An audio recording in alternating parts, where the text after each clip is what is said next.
The Holy Spirit, or Spirit, speaks to us in light and sound. Most of you have heard about the light, and some of you have heard about the sound. So I've talked about sound before, working with the word hue, or the different sounds of the different planes that what we would call different heavens. But sometimes we hear unusual sounds and we don't know what they are. They may frighten us. And I would say a good way of looking at this is to see, is the sound helping to raise our consciousness? And is it positive in some way? I'll explain. For those of you that don't know me, I'm Marian Massie. I'm a clinical hypnotherapist and success coach.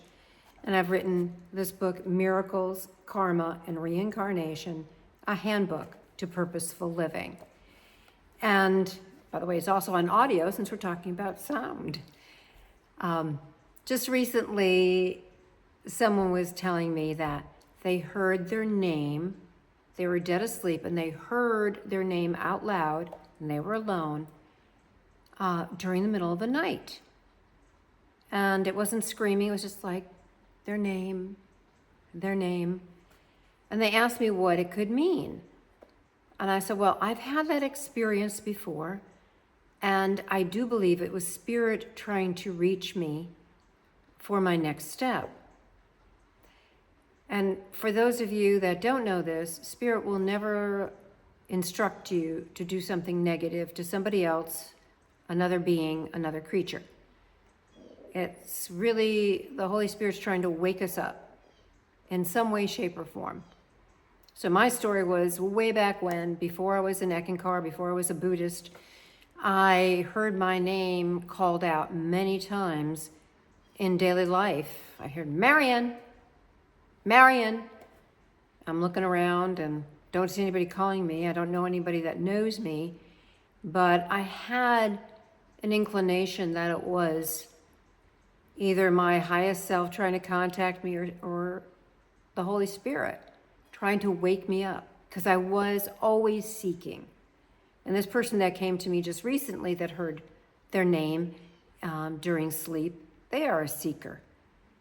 So if you've heard your name and you're a seeker and you want to grow the best you can, the next step might be ask Spirit in contemplation, meditation, in your prayer, what is my next spiritual step?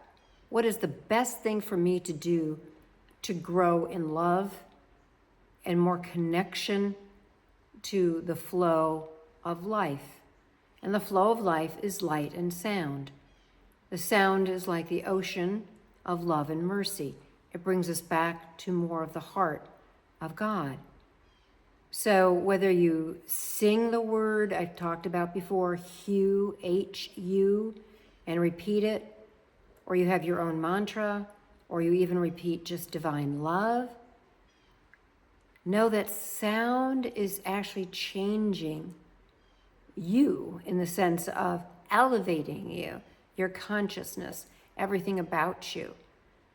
So if you get that unusual sound of your name being called out, I would take it anyway as an indication that to grow spiritually in some way, shape, or form, connect through prayer, connect through meditation, connect through the hue, but ask. It's important to ask, what is my next step? So I hope this is helpful. In my book, I have many different mantras that you can repeat, and a mantra is just a vibrational word that helps to elevate you. And one is the letter Z. It's for an inner guide called the Mahanta. And you just go Z, and you just open your heart to that. Work with sound, see how it affects your life, and know that Spirit is always there for your highest good. Again, it will never instruct you in any way to be negative, to put yourself down, to put other people's down, or to hurt anything. So if you like my videos, please, punch that subscribe button, that little bell, and tell others about it. I try to chunk little things of wisdom. That's not too much, because I know I really don't like to watch videos very long ones. I don't have the time. So I want to get a little chunk of information, and that's how I've formulated these videos. So until next time, have a wonderful, wonderful, meaningful day, which means opening your heart to more love.